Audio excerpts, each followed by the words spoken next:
all looking for signs of spring, little bits of yellow flower poking through the snow.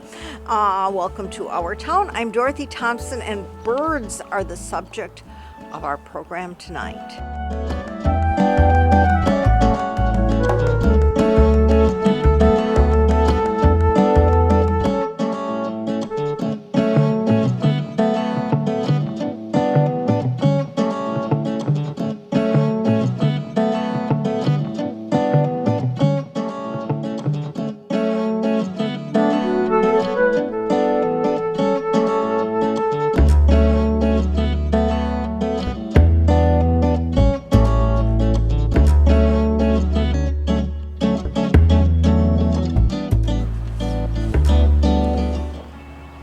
Birds on the move, they're fun to watch.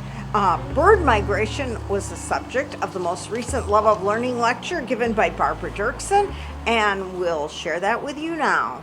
The introduction and welcome, so I'm very happy to do that for her.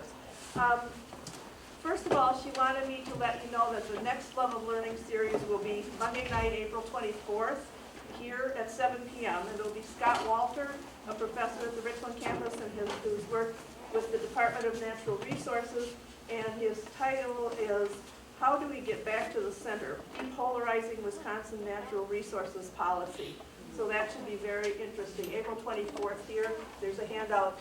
Yeah, Mr. Christensen has a handout there for you. There are cookies back there too, so help yourself if you want a cookie. It's supposed to be something to drink, Linda said, but I don't see anything there yet. So tonight we're really happy to have Barb Duerksen here. She'll talk about the birds on the move, spring migration, and what to observe. Barb has been active in local and statewide and actually international birding communities, especially participating in bird surveys for the Wisconsin Breeding Bird Atlas for over 35 years, and coordinating the annual Midwest Crane Count for Richland County. She and Stein, her husband, have also traveled in Nicaragua. They're supporters and visitors to the monitoring station that's in our sister city area in Santa Teresa, Nicaragua. So that's kind of where migratory birds are when they're not here, some of them. We'll hear about that, I'm sure. So as part of the bird count over the years, we've seen Barb here and there with her binoculars. Linda says, if you've been living here for a while, you might remember when Jones Chevrolet was on Church Street, kind of where the tattoo pink thing is now. It had a large smokestack, and you might have remembered seeing Barb counting swallows in the evening as they went to perch. So we've seen Barb in lots of places, but I didn't see her counting swallows in the smokestack. So welcome, Barb.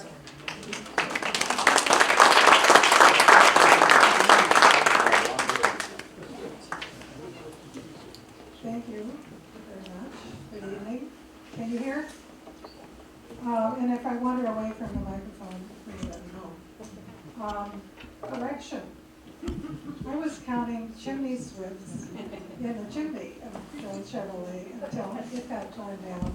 And then we moved, the Swifts moved their operation to the courthouse chimney, and more recently, a theater chimney. So in summer, every night at dusk, down they go, purging the chimney. Otherwise, they are on the wing all day eating insects. So there's the story of the chimney swifts. How many in that chimney? Back when there were more chimney swifts, I got up to 500 in the original chimney, and more lately, through the summer, it's around 100. Sometimes more during the height of spring migration, sometimes, and also in the fall. So, tonight, we're talking about spring migration, birds on the move. It's an exciting time of the year for those of us who are interested in birds. There's almost new species almost every day. And we a lot of need more fun for the volume. next couple of months. Barbara? Right there. Okay. Use your best outside voice. All right. I know. That's, well, Okay. we'll do our I think best. this will work. Okay. Okay, what's Can we kill migration? these lights up here? Yes, we can. Yes, we do need some lights When she down. tells me to do that, I'll do that. I didn't want to put her in the dark until she was ready to be in the dark. So how's that look? Okay, so this time of the year, the birds are moving from south to north, from winter grounds, in general, from winter grounds to the summer homes where they're going to be looking for good food resources and nest locations to raise their young. So insect eaters find it necessary to move south when it gets cold here and there aren't any insects to eat, so they gotta go, and some of them pretty far south. Belted kingfisher is a fisher and needs open water. If there's spring streams or springs that they have enough food, they might stay, and it just depends on the weather. And the sparrows and a few other species are seed eaters, and they're a lot more flexible. So, some of them go really far. Long distance migrants go as far as Central and South America. This scarlet tanager is from way far south. The blue on the South America part is their wintering home, so it goes in from like Panama down into South America and looks kind of like the Andes area. And the yellow on the map is migration, and the orange is summer home. These are forest species. So along with the tanager, many warblers, thrushes, vireos, at least one duck are long distance migrants, and we'll cover some of those. So medium distance migrants are those that go shorter distances. This includes robins, bluebirds, all the ones that are sort of showing up now. Some of the bluebirds and robins winter here if they can find enough food, and that's usually near springs or open spring streams. So, how do they know when to go? Don't really know entirely about this. And it kind of depends on where they are. The long distance migrants can't tell what the weather's doing up here, so they're more tuned to day length cues. And weather is more of a factor with the medium distance birds. Bill Volkert, former educator at Horicon, says that birds like the robins and bluebirds are responding to the receding snow cover. Although, of course, then they do get caught, like this week. Some of them are pretty hardy, able to withstand a few days of pretty cold weather without too much food. But you will see them along the roadsides when the plow's going by, picking up stuff right near the right on the road edge where there's grass and weed seeds. So migration is just an astonishing phenomenon. Superheroes of long-distance, non-stop migration are the godwits, and these are shorebirds. Bar-tailed is the one that's over to the east that goes from Alaska to Australia in that flyway. Hudsonian godwits are here in North America. They'll come through. After they reach the Texas coast, they might do shorter hops. I've actually seen one of these. The bird in the photo is one that Karen and I saw in an area just north of Prairie du Chien in a flooded field area. And it's not in its breeding plumage, it's still pretty dull. So, 11 days nonstop in the air. If you can imagine, this is actually a rather recent discovery, much due to the invention of these tiny geolocators you can put on birds to figure out where they go. So they double their weight in 2 weeks. The researchers say they actually jiggle when they walk. Their digestive organs shrink, and what increases are the muscles for heart and wings, the wings that power the muscles that power the wings, and they also get increased lung capacity. So in order to rest, they're able to put half their brain to sleep for a few seconds at a time. And they're also always looking for good tailwinds that boost them along.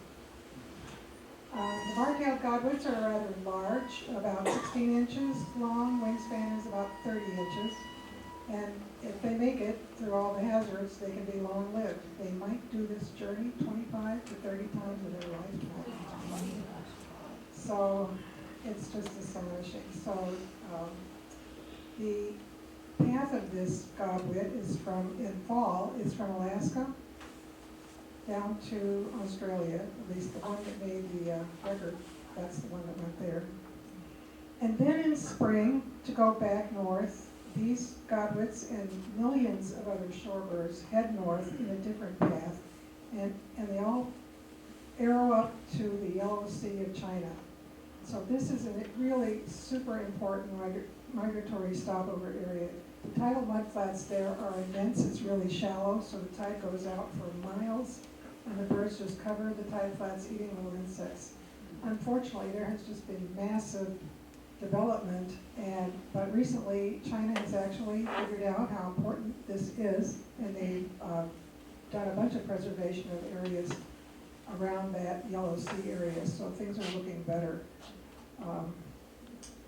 Some of the researchers that talk about this phenomenon actually used the phrase saving migration, which is the first time I had ever heard it. And they were talking specifically about this particular area, because if that spot got kind of developed to where no birds could be there, that would be the end of the road for a lot of sandpipers, a lot of other shorebirds. So, how do they know where to go? There again, don't really know everything, but the scientists have figured out that they do use their sight. They know about the magnetic field. And sense of smell, amazingly enough, plays a role. So, and some of them just seem to know. Juvenile shorebirds, like up in Alaska, have to find their own way. The adults leave before the juveniles do. So they're on their own. So it's dangerous. Lots of things that can go wrong. Many of the species fly at night when it's cooler, so it uses less energy, and they're less visible to the larger predatory birds. And then when they land, they need food, and sometimes they need it immediately if it's been a rough crossing from, like, say, the Gulf of Mexico and they got headwinds. So sometimes they find that their traditional stopover sites are gone if if the development has obliterated their former habitat, so that's a problem. In addition, birds are really sensitive at night to light pollution. They're attracted to lights, and so tall buildings and towers kill lots of birds. And there's been a lot of work on this. Toronto, Ontario actually started the Lights Out program, and it's been expanding ever since, so that people who run the buildings agreed to turn the lights out, and it's actually saved lots of bird lives. And that's also true with the communication towers. Flashing lights apparently reduce the collisions, and there's also some work on color, although I haven't seen any real results of that yet, except that the flashing white lights seem to be okay to some degree. Foggy nights are the worst, so if they're attracted to a tower, can you see the guy wires in this? They circle the tower, crash into the guy wires, and then they're either dead or injured. This particular tower has flashing lights up on top, so at least that's a good thing. The research into the lights seems to be indicating that green is the best color, but I haven't seen any green lights on any tower, so I don't know what's happening with that. So, migration right now. So the big numbers are waterfowl, geese, ducks, swans, and then there's the other species, some large, some small. So let's take a look at some of the birds that are coming through. The photos of the waterfowl that I'm going to be showing are all species that have shown up here in Richland County at Cruzon Slough. I used my eBird checklist to look it up. So the photos aren't necessarily there, but these birds have all been seen there at one time or another in spring migration. So most of the geese coming through are the Canada geese. Some will stay to nest and some go on farther north. Sightings of snow geese are much rarer. The snow geese are pretty much more of a western phenomenon, mid-continent. They breed in the Arctic tundra, so they've got a long way to go. And occasionally you'll see a few other goose species. One would be the greater white-fronted goose. And there again, not nearly as many. Ducks in spring come in bright, fresh breeding plumage. Both of these ducks nest here in this part of the state. Mallards to the left and a colorful wood duck to the right. Wood duck might be the most colorful duck that we get here. This is the male. The female's kind of brown with a little bit of white around the eye. Wood ducks nest in holes in trees or in nest boxes that people put up. They actually were in some decline some years ago, and the nest box program has really made a huge difference. The well-named blue-winged teal also nest here. They are long-distance migrants. Actually, some of them are in southern United States, but a lot of them go further. They start moving north in January and February. So here are some of the ducks that are passing through. Shovelers have the big broad bill. There's actually little filaments around the edge that they use to filter out crustaceans and seeds from the water. And the lower bird is the American widgeon, also known as bald-pate, for that white on its head.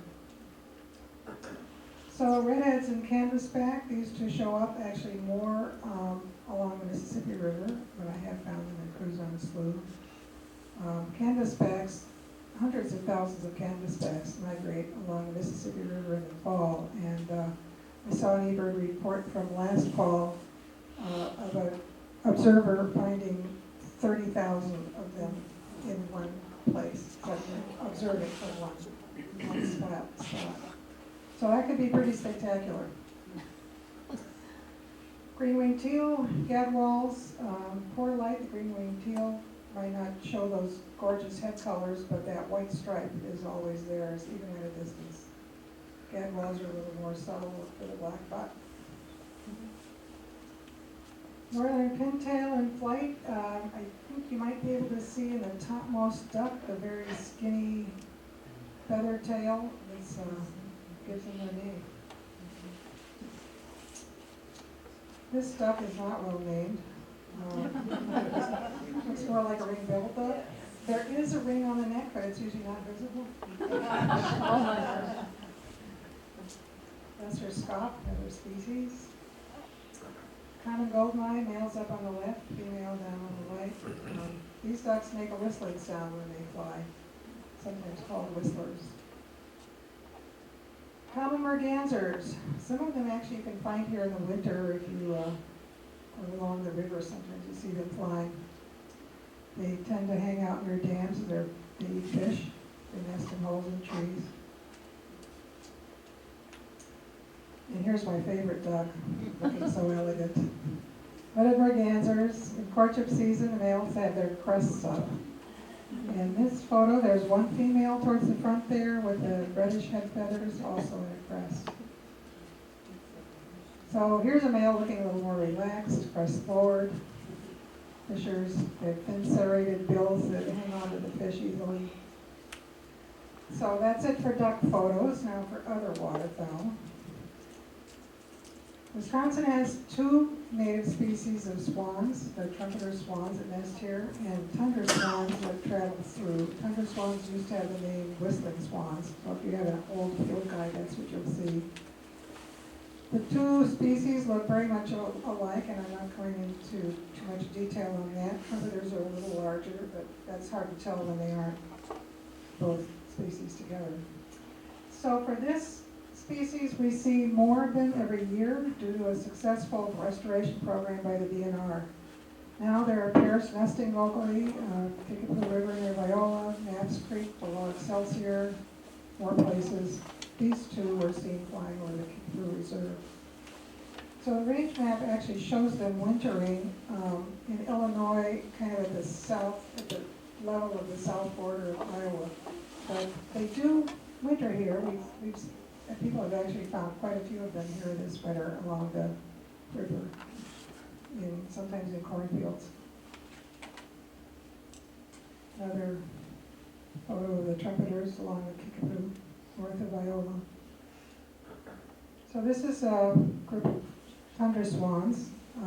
This was taken near Brownsville, Minnesota, Mississippi River. That's kind of south of La Crosse area and across the river. So they come through every spring and fall. Richland County is on their flyway, so I often hear them calling as they make their way to or from the Mississippi River, where they will stay for a while to stage and kind of tank up for the next big flight. The purple line on the map shows the flight of the tundra swans that we would see here. So this is kind of an unusual migration pattern. That lower area is kind of more in east to west direction.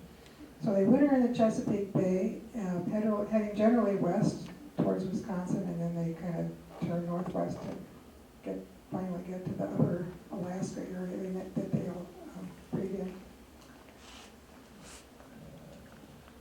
The swans are much easier to distinguish if they are calling.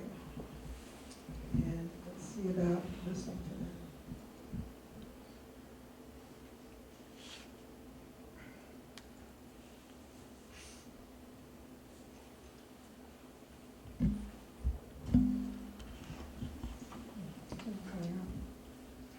Let's see if the tundra swan works. Okay. This is tundra swans. The trumpeters are well named. They sound kind of like trumpets. And the tundra swans have a much higher call, kind of a hoo-hoo sound, and that's the one I'm going to play now.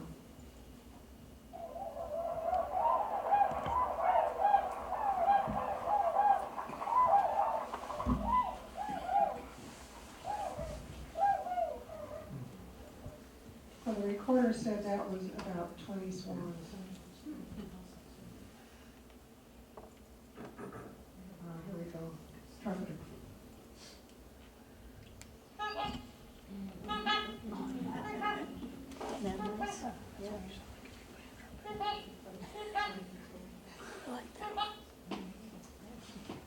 Distinct difference. It's a muted trumpet. Yeah, actually does sound like somebody put the mute in, yes. So pine-billed grebes are kind of small. They're usually just one or two at a time. Coots, on the other hand, can come in really large numbers. Pelicans. Pelicans here are actually sort of a recent phenomenon. Historically, they bred farther west, kind of in the Dakotas area. And in the 1980s, they began to show up in the Green Bay area and have kind of spread ever since. You see them migrating more along the Mississippi River, more so, but they will show up in places like Cruzon Slough or Bacchus Pond. So that odd look on the beaks, that's a yellow plate that grows for breeding season. And so they get this kind of little knotty look up there. And that'll fall off after they're done nesting. So, sandhill cranes are here. Many pairs are already doing their unison calls to advertise their presence on territory. So they show up with last year's young and then kick them off the premises. So the young ones then have to make it on their own. They won't attain breeding maturity for several years. So they often end up in large flocks that kind of wander around. The International Crane Foundation sponsors the annual crane count, one of the longest running citizen science projects in the state. So it's an early morning count, looking and listening for cranes with a particular focus on identifying nesting territories. So you do that by hearing the unison call, which is two birds. Kind of, the rhythm is da-da, da-da, da-da, and one is the male and one is the female. That's not what they sound like, but you know. There's a lot of information about them and other cranes on the ICF website if you're interested. I am the Richland County coordinator for the crane count here, so if you're interested in joining, let me know.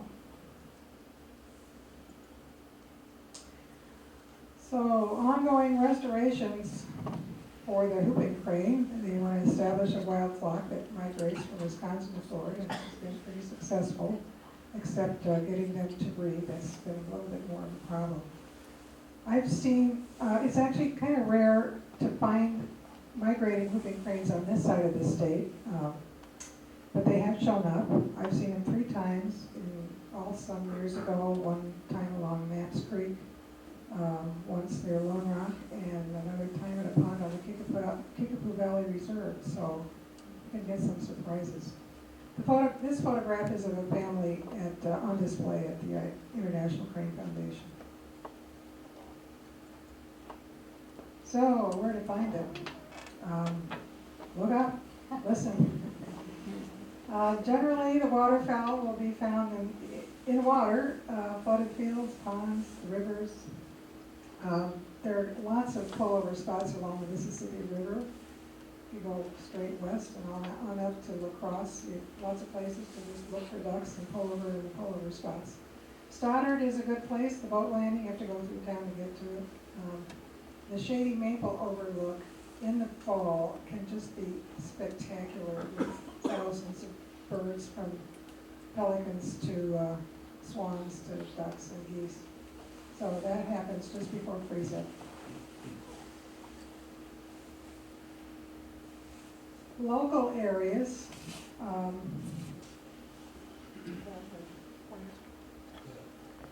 So the white area in the center left is Richland Center, and then on up north, the blue mark shows the Hub City Rock Bridge wetland area, and the water levels vary, and the species of birds that you find there in the water vary too, so but it's worth a look. So most of the birds, waterfowl, will be along the river. Starting from the west, the Muscadet Bridge, the Highway Bridge overlook is a good place to stop. And then there's Goodweiler Lake that's on the south side of the river, east of Muscadet. And then heading west, the Gotham Boat Landing is maybe not so much a big pond area for seeing lots of birds, but it's a good place to stop and just sit there and wait. And usually something interesting flies by, and that even occurs in the winter. You can see eagles, you can see geese, and a few ducks, like the mergansers, possibly, if the water's open. And then heading east towards Lone Rock is Cruzon Slough. There's a big sign, brown sign showing where to pull in, and lots of overlooks there to find lots of waterfowl. It's been pretty productive lately.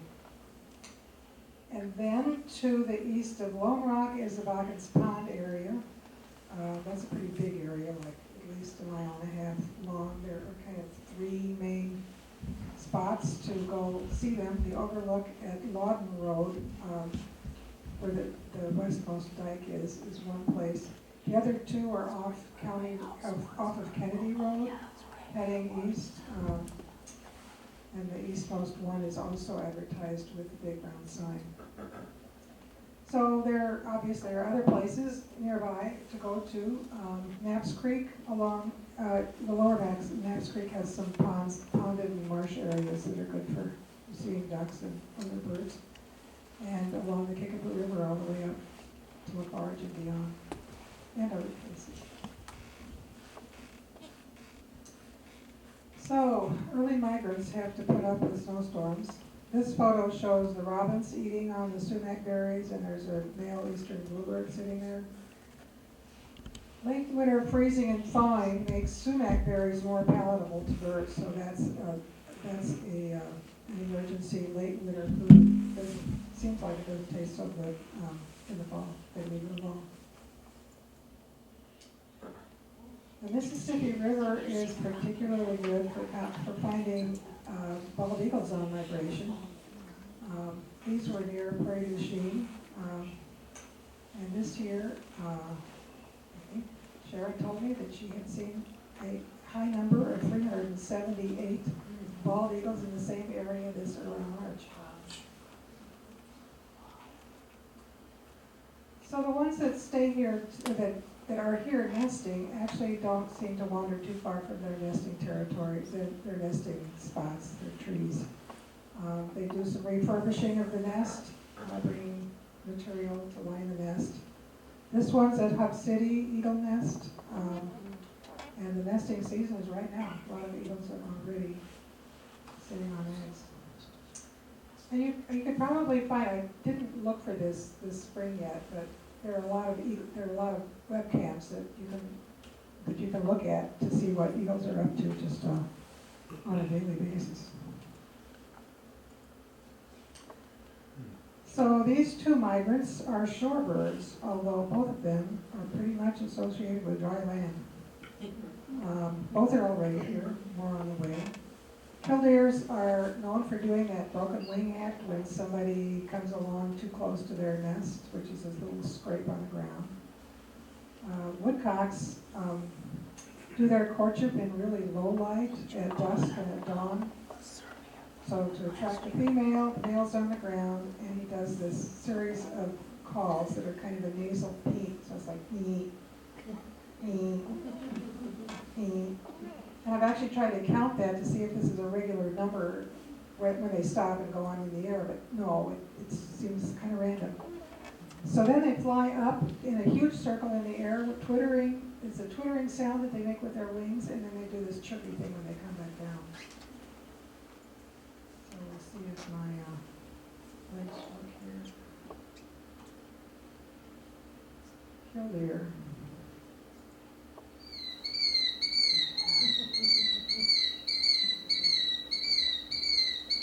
Pretty incessant call. Woodcocks.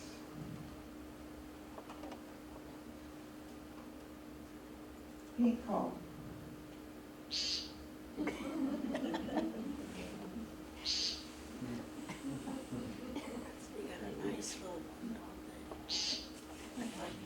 So then there's another recording for the display flight.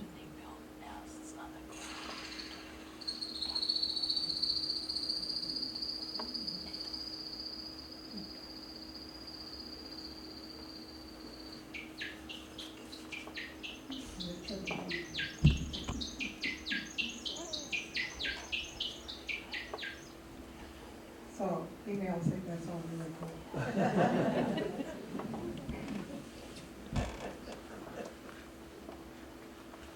Grackles and red-winged blackbirds both nest here.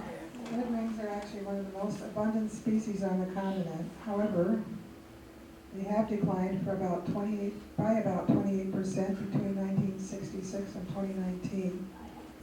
Grackles are in bigger trouble with a decline of 54%.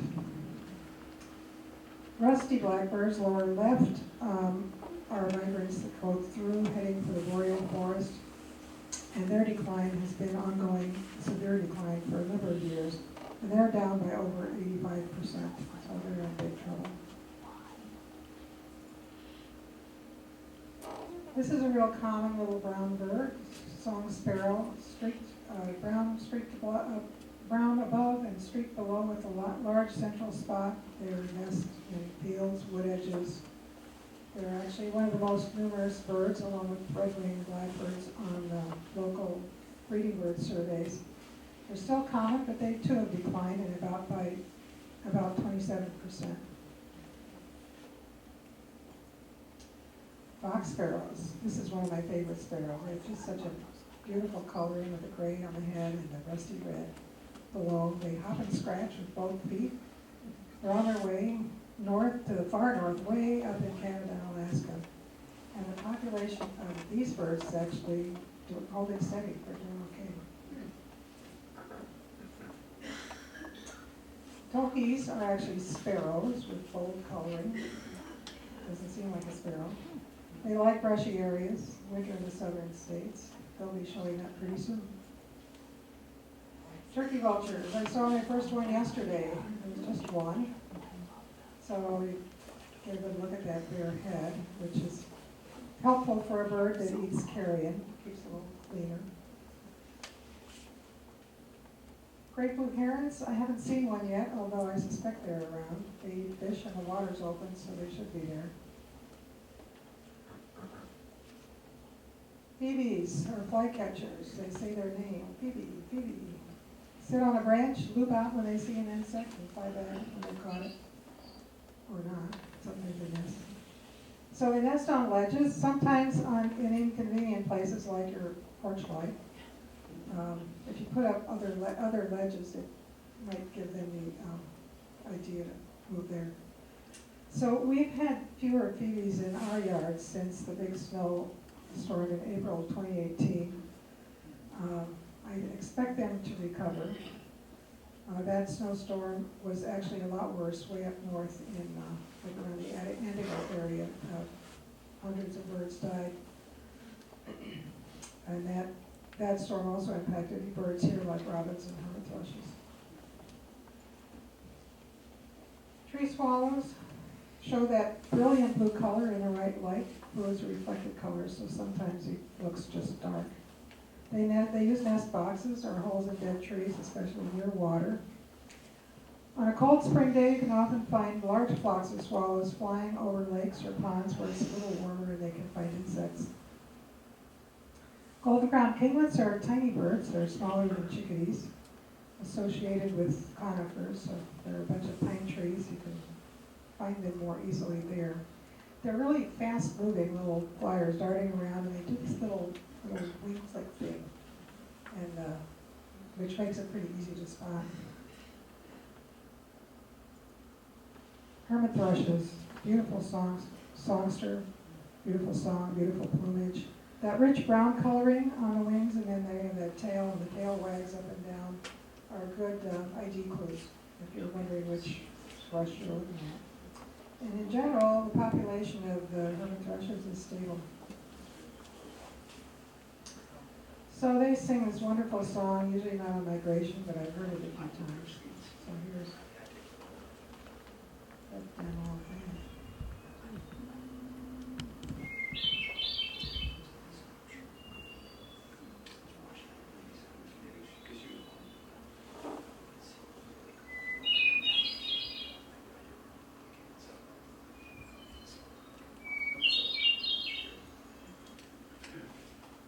No recording does this bird any justice. It sounds so much better in the woods. So, some birds come here for the winter and then head back north. But a lot of them will be leaving soon. Some have already left. Juncos will show up at bird feeders, usually on the ground, sometimes up higher. Tree sparrows are a little bit more open country birds, but I get a few showing up at the feeder. Both of those are still here. I also saw purple finches this last weekend. So here's a good demonstration of the raspberry color of the male. House finches are much more orangey colored. And also the purple finches have that notched tail. So if you are wondering what you've got, take a look at some of those field marks. The bird on top is either a female or the first-year male. They don't change color. They don't get red. Males don't get red until their second summer. They go to the northern forests. How many actually come to the south here is variable. It depends on what the food supply is like up in the forests up north. And there are people up there that actually keep track of that and then post predictions of what the finch forecast is going to be for the next winter based on what they're seeing. Northern shrikes are predatory songbirds, a little smaller than a blue jay. Don't see too many of them, but every now and then they might show up at your feeder trying to eat one of your little birds. So I think most of them have already left. I checked eBird reports, and most of them come around here in early March. They go way north, where boreal forest meets tundra. Rough-legged hawks also show up in winter. Again, the blue is winter, yellow is migration, and So you're seeing what we're seeing? We don't even see that map. oh my. A lot of the photos are just white, washed out. Can we get a little darker in here, maybe?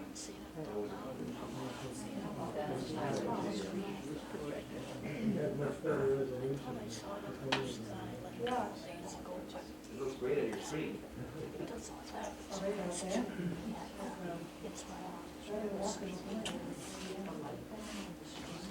So, rough-legged hawks, I don't know, can you see that there's a brown belly underneath?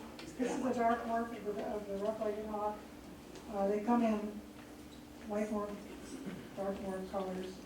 The light morph has just a belly band and just the dark blotches up.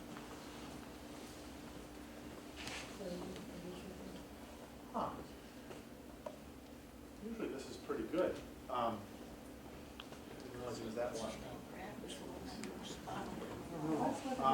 Let's look at the next slide. Can you see that? Can you see a little dot up at the top of the tree? Yeah. That's a rough-legged hawk. So that's kind of what you see. If they're not flying in the air, they have tiny feet, so they can perch on those really tiny branches that are very to the top. So just looking better? No. Oh. So something that's- Yeah, and I'm sorry, folks, we just used this twice today and everything looked great, so I don't know why it's not working now. But it's definitely, yeah. Boy, Well, we'll just go on. yeah, I don't have anything to offer. Okay. Isn't any way to reduce the brightness of the light here? What's that, sir? So there isn't any way to reduce the brightness of the light? Well, but I think it's about, there's something with the filtering. I mean, if you want me to take time to kind of muck with it, I mean, I can do that, but that'll, I don't know how long that'll take. So can you see lettering? Letter. Yeah, we are interrupting the program.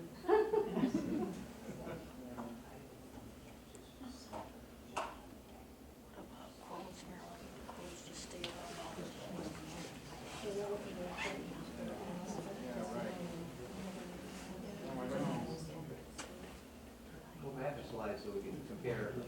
Well, we haven't changed it yet. Yeah, give us a picture of it. Oh, yeah, I will, yeah. She's not terrible. She does.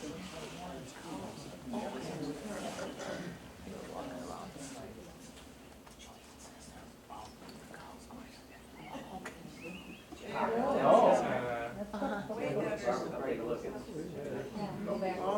Go back to that other water picture. You go back one more. Beginning? range map.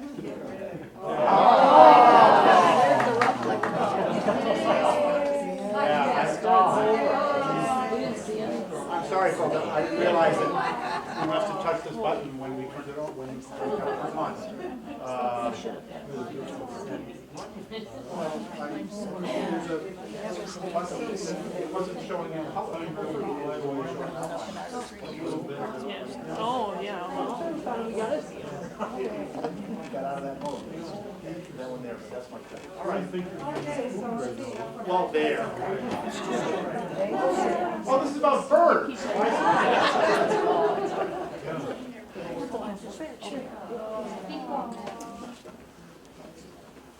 brush, tree swallow, king, phoebe, grateful heron, vulture, towhee, Well, they were nice. black sparrow, now you can see the tree swallow. Sun sparrow, common, blackbirds. So just take a look at that woodcock. It was just such an odd-looking bird.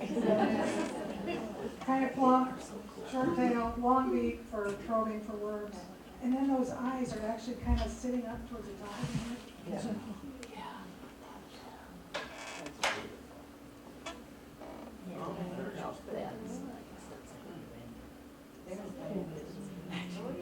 So, there's, now you have to flip forward again. So basically you can see along the Wisconsin River, there's all those spots that I'm talking about. Okay, I'm gonna flip through these really quickly and go back to where we stopped. Which was, so unfortunately, I can't present a program about birds without bringing up the bad news. So I didn't want to end the talk on a down note, so we're going to take a break now to discuss it. So huge loss. almost 3 billion birds gone in the last 40 years. So you've already got what? I don't know how many, Barbara, I've heard that number, but not compared to what the total is. Basically, it's about a third. 9 billion. Yeah. So you've already gotten a hint of a few birds that I mentioned were in decline. So this news first appeared in a science magazine in 2019, and it was a collaboration of a whole bunch of scientists and a whole bunch of data from different areas, different things like the Christmas bird count, breeding bird surveys, and other things that people have been counting for decades. So, and there's been an update in 2022, and things have not improved. This decline is something that those of us who do bird surveys have actually been watched happening for decades. So it wasn't really a surprise, but what was surprising was the huge number and really quite daunting. So the breakdown of one of the breakdowns shows you that the two species on the right, the groups of birds in the shorebird family and the grassland birds, are doing the worst, with significant declines in other areas. And this one actually was kind of a surprise. I really had no idea that grosbeaks and blue jays were like 1 out of 4 gone. So what's going on? In a lot of the cases, habitat loss is a significant part of it, but it's all very complicated and it involves a lot of other factors. I'm going to say something about a few of these points. In terms of pesticide use, very commonly used pesticide nowadays are neonicotinoids. And according to the American Bird Conservancy, one single seed treated with the neonics is enough to kill a bird. They also cause significantly impaired orientation, which is pretty important for a migrating bird. Depress appetite, causing depleted fat reserves, and that then goes on to affect egg production and nest success. So that's an issue. Climate change affects multiple aspects of bird life, from timing of nesting, raising young birds, and timing that with insect hatches, weather and wind patterns during migration, rising sea levels that drown out coastal feeding and nesting areas, and more. So there have actually been studies done. European pied flycatcher is a species that's been declining, and they know that it was a result of wrong timing with when they arrived, the insects were already hatched. So what to do? So there are some suggestions about what individuals can do. These 7 items, we could talk for probably 20 minutes on each one of them. I do want to point out the use native plants section.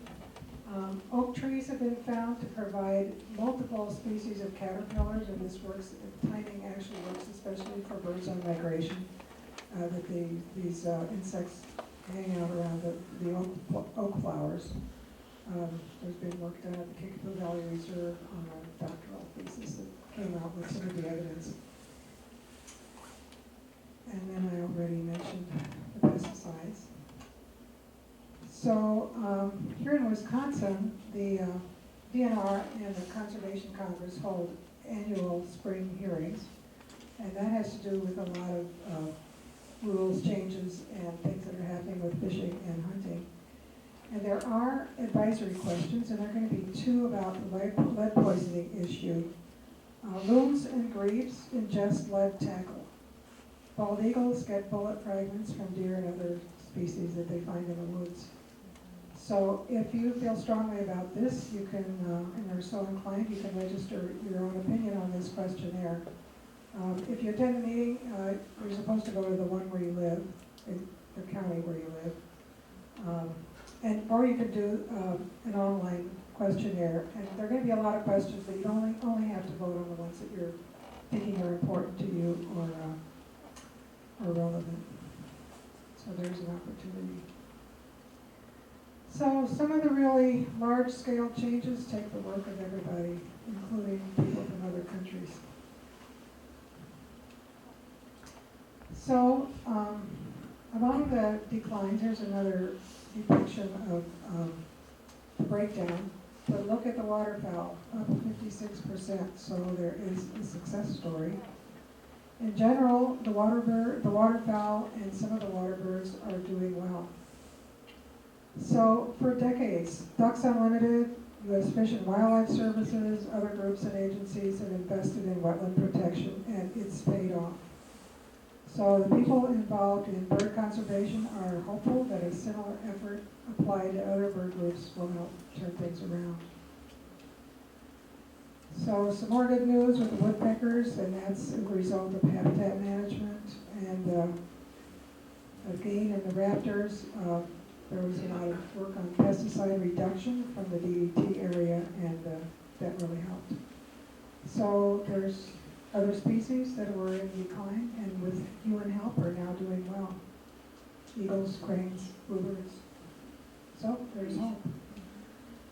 I'm going to be attending the conference in Oshkosh called Bringing Birds Back. That's in about 11 days. So I'll be coming back with a lot more information about this subject. So, back to migration. So, huge numbers of songbirds and shorebirds will arrive in late April and in the month of May, including the familiar birds of yards, parks, and woods. Let's take a look. Warblers coming in May. The common yellowthroat on the left nests here. They like shrubby areas. The upper right is the planetary warbler. They nest in dead stumps in river bottom sloughs, so along the Wisconsin River. Chestnut-sided warblers, most of them will move on through, but some of them stay to nest. They like disturbed areas, shrubby thickets. These three warblers go on farther north. So the black and white warblers get their food by inspecting tree trunks and branches. They're kind of the warbler version of white-breasted nuthatches. Magnolia warbler up on the right is increasing slightly. They breed in dense conifer forests. Palm warbler on the lower right is kind of unusual for a warbler. It spends a lot of time on the ground. So it's a little bit of a more nondescript warbler. They wag their tail up and down, so that catches your eye. And this particular photo, I think, is of an immature one, as an adult would show more of a reddish cap and yellow throat. So most people know about ruby-throated hummingbirds, and they're on their way. On the left, sedge wrens, a small wren of the shallow marshes and pastures. I found them along the Pine River Trail going south from Twin Bluffs. Another species of wren called the marsh wren also nests there. The bright blue indigo bunting sometimes shows up at the feeders before they disperse to their nesting areas. It's kind of head for the woods edge, edges of the forest. And that elegant sparrow is a white-crowned sparrow. They stop by briefly, and they're on their way to shrubby areas in the tundra. Another favorite bird of mine. I really like to see that one. They also have a very sweet little song. So the aerial insectivores. Upper left are cliff swallows in their globular nests. You can see these under bridges and sometimes under the eaves of barns. This is actually the one aerial insectivore that is not in trouble. And I'm not sure the ornithologists really know why. Upper right are chimney swifts. They fly nonstop all day, gathering nest materials on the wing. And then, of course, they go to roost in the chimneys, and I watch them. Lower right are the barn swallows. They have that distinctive forked tail, bluish color, dark on the back. They'll nest in barns, buildings, also on cliffs, sometimes on other bridges. Baltimore orioles will come to jelly feeders, the one on the upper left. Word of warning. So Julie Zickfuss, who's a rehabilitator, bird artist, and blogger, says fruit is better. She thinks that grape jelly is highly inappropriate food for birds, particularly nestlings. She says insects are much better for growing birds. So if you must put out your jelly feeder to look at the orioles, do that sparingly and then take it down for when the young are are growing, and that would be in probably last half of June into July. Tanagers show up briefly at the feeder, maybe, when they first arrive, and then they head off for the woods, and they're more of a deeper forest bird. The males do sing from the really high top of a tree. Sometimes you can spot that bright red color up there and watch them sing. Wood thrushes, another beautiful songster thrush. Spends winter in Central America, most return in May. And as Marilyn mentioned, we have a connection with some bird research that's going on with migratory species. The picture of the wood thrush in this photo shows a wood thrush that was banded at one of our nesting station, I'm calling it ours, it's not ours. And banded and let go, and they're hoping they'll get a recapture in the future. So that was in the Chacosente area. So let's give a listen to the wood thrush.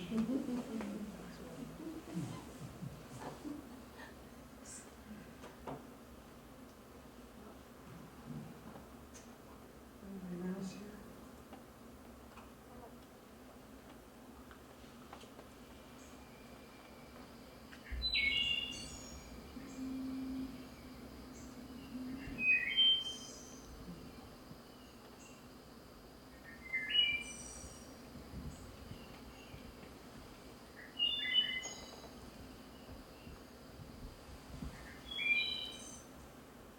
So if you've got a good woods, go out at dawn and dusk and you might hear that sound.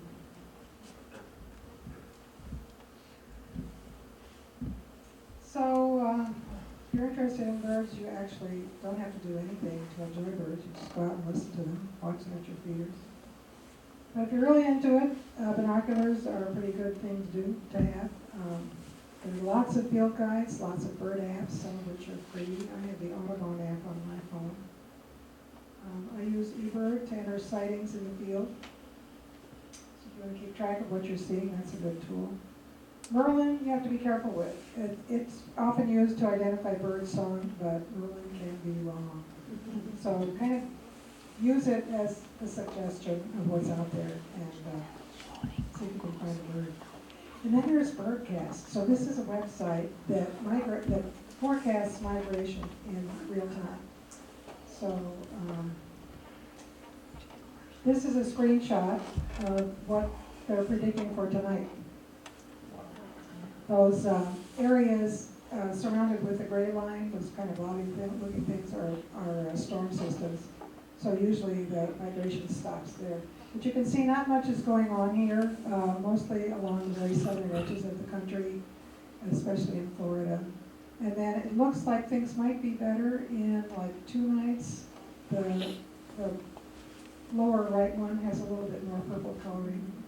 So contrast that with this. So this is a screenshot from 2021, May 13, at about 10:15 here. And you can see that migration was in absolutely full force, especially here in the Midwest. So there are 2 ways you can look at Birdcast. One is real time, which this one is, and they keep track of it all night. So this day, 600.9 million birds were in the air, and they use radar to figure this out. Those little green dots on the left, you can see, those are radar stations, and they use information from radar. The birds and insect flights will show up on radar.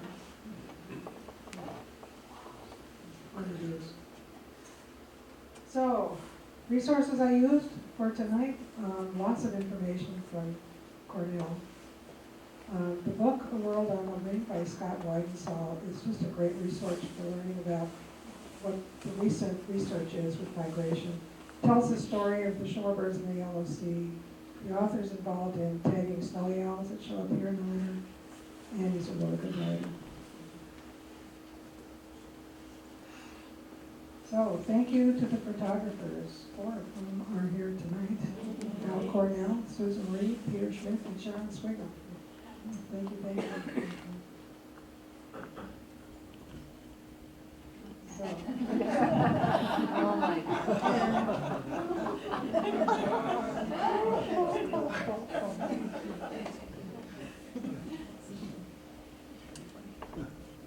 So, enjoy the next few months, brains on the move.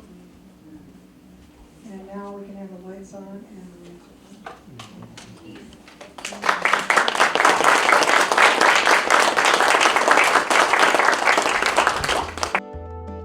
on. Well, spring is coming eventually, and this Friday, well, St. Patrick's Day, and we hope you'll come back next week and every week to watch Our Town.